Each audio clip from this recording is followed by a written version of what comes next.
suite à ma vidéo en réponse à la vidéo de Philippe Simo, c'est vous qui venez avec de l'arrogance. C'est vous qui êtes le continent. Un continent joue avec des petits pays et vous êtes incapable de gagner. J'ai reçu beaucoup de commentaires. Il y a certains de nos frères camerounais qui m'ont dit que je dois forcément avoir un problème personnel avec un Camerounais en particulier. Il y a d'autres qui disent que les Camerounais sont juste un peuple fier et que tout ce qui se passe sur l'Internet n'est que l'expression de cette fierté de ce peuple-là. Et il y a un troisième groupe qui affirme que c'est toute l'Afrique qui se ligue cette année contre le Cameroun. Que cette CAN, c'est le Cameroun contre le reste de l'Afrique.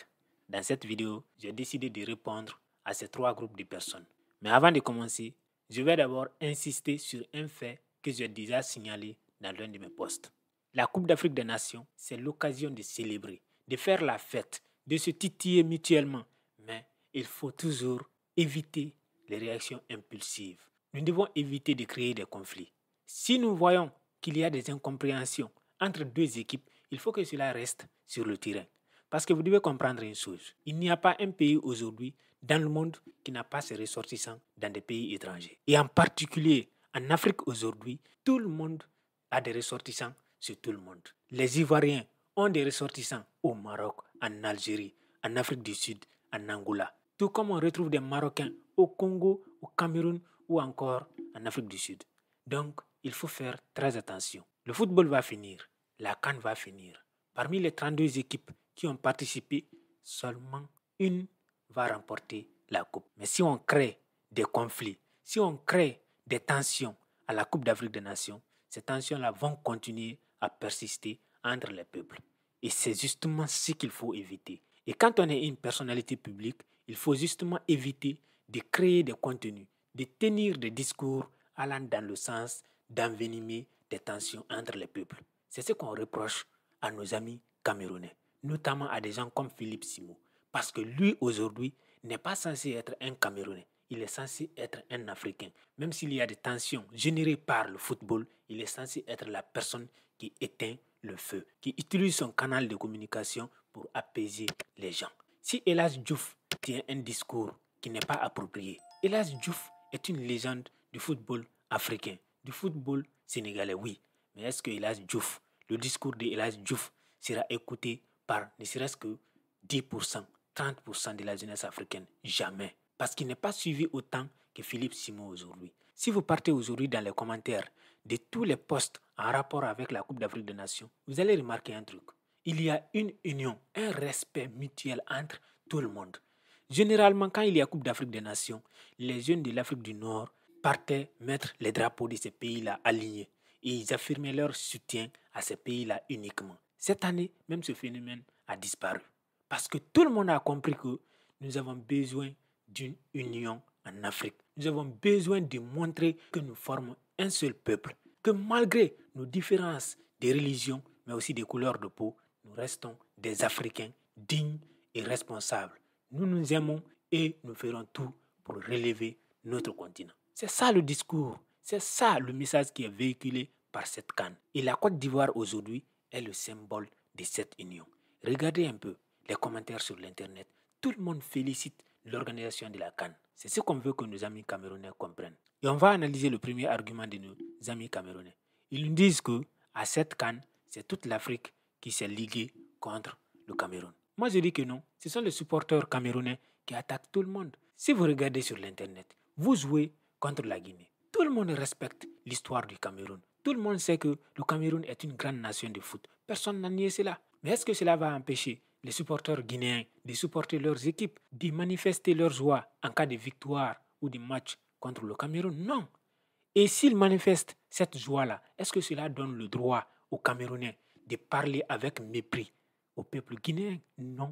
Parce que le football, il y aura toujours un gagnant et un perdant. Ou alors il y a match nul. Et en fonction du niveau, en fonction de l'histoire des équipes, il y a des gens qui vont être satisfaits du résultat et d'autres qui ne vont pas forcément être satisfaits. Aujourd'hui, c'est le Sénégal qui est champion d'Afrique. Peu importe l'équipe qu'ils vont affronter, ils seront toujours considérés comme les favoris. Même si les Camerounais estiment qu'ils ont la plus grande nation de foot en Afrique, s'ils affrontent le Sénégal, nous autres, on va croire que ce sont les Sénégalais qui ont la meilleure équipe et qui sont favoris. c'est comme ça. Parce que le football, c'est une question d'époque. Quand le Real joue aujourd'hui contre Manchester City, c'est Manchester City qui sera l'équipe favorite. Peu importe l'histoire du Real. Il faut que les Camerounais comprennent cela. Quand les gens jouent contre la France, ils n'ont pas la même énergie que quand ils jouent contre l'Allemagne. Parce que les Allemands sont respectueux. Ils respectent leurs adversaires. Mais quand tu joues contre la France, tout le monde veut gagner contre la France. Parce qu'ils savent que si tu ne gagnes pas, les médias français vont utiliser leur victoire pour se moquer, pour rabaisser l'adversaire. C'est ce que tout le monde reproche à la France et surtout aux médias français. C'est la même chose qu'on reproche à nos amis camerounais. Donc ce n'est pas tout le monde qui est ligué contre le Cameroun, mais c'est l'attitude de la majorité des supporters camerounais qui montre qu'ils n'ont aucun respect pour l'adversaire. En tout cas, c'est comme ça que nous autres, nous voyons les choses. Le deuxième argument qu'ils avancent, c'est que c'est une fierté, que les Camerounais sont fiers de leur pays, de leur histoire, et que c'est l'expression de cette fierté-là que nous on considère comme de la condescendance, comme du mépris vis-à-vis des adversaires. Moi, je dis que non. Les Camerounais ne sont pas les seuls qui sont fiers. Qui n'est pas fier de son pays? Vous voulez me dire que les Égyptiens ne sont pas fiers, les Guinéens ne sont pas fiers, les Gambiens ne sont pas fiers, les Sénégalais ne sont pas fiers. Tout le monde est fier de son pays. Il peut y avoir des exceptions, des êtres humains qui ne sont pas fiers de leur pays ou de leur continent. Mais chaque peuple est fier de sa nation. Et quand il y a des compétitions comme la CAN, chaque peuple, quelle que soit son histoire, vient avec fierté et dignité, vient défendre son pays avec toute l'envie possible de remporter la victoire. Et ce, peu importe l'adversaire en face. Donc, que les Camerounais comprennent une chose, quelle que soit votre histoire, même si vous aviez 10 Coupes du Monde, si vous jouez contre le Sénégal, la Gambie ou encore la Namibie, les gens là vont toujours exprimer leur fierté. Votre histoire, votre fierté n'empêche pas les autres d'être aussi fiers et de vouloir exprimer cette fierté-là. Donc, il ne faut pas croire que parce que vous avez 5 Coupes d'Afrique des Nations, alors c'est vous seulement qui avez le droit d'être fier, qui avez le droit d'être frustré quand vous êtes battu. Non, chaque peuple, chaque équipe à cette CAN est venue pour gagner la coupe. En tout cas, c'est l'intention, c'est l'envie et c'est la volonté.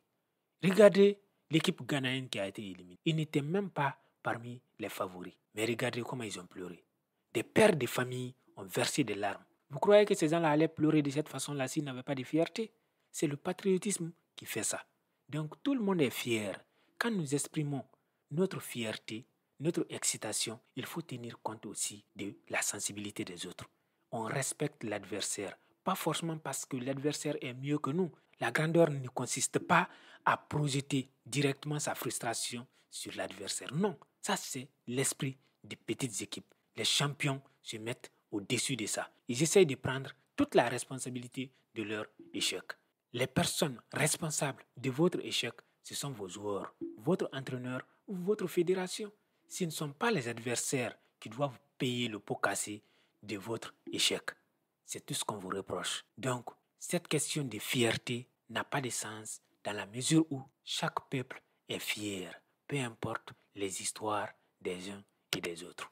Et le troisième commentaire que j'ai le plus souvent retrouvé, c'est que je dois avoir un problème personnel avec des Camerounais. Ceux qui disent ça, malheureusement, ne savent pas c'est quoi mon histoire avec les Camerounais. Mon meilleur ami à l'université, celui avec qui j'étais sur le même banc, on faisait les devoirs ensemble, est un Camerounais. Donc, moi, je n'ai aucun problème avec les Camerounais. Au contraire, j'ai passé plus de 6 mois au Cameroun lors de la période de Covid.